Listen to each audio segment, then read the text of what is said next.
అరే మామా, మనకుండే 6 సబ్జెక్టుల గురించి 6 రకాలుగా చెప్తా వినరా. సరేరా మామ. సూర్యుడు వస్తేనే వస్తుంది వెలుగు, నాకు ఇష్టమైన సబ్జెక్ట్ తెలుగు.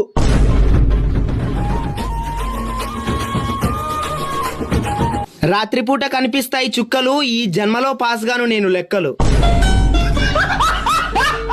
పిగ్గిని తెలుగులో అంటారు పంది, నాకు అర్థం కాని సబ్జెక్టే హిందీ. వర్షంని హిందీలో అంటారు బారిషు, గ్రామర్ రాసినా పాస్ అవుతాం ఇంగ్లీష్. పొద్దున తిన్నా దోశలు, కళ్ళు మూసుకొని రాసినా పాస్ అవుతాం సోషలు.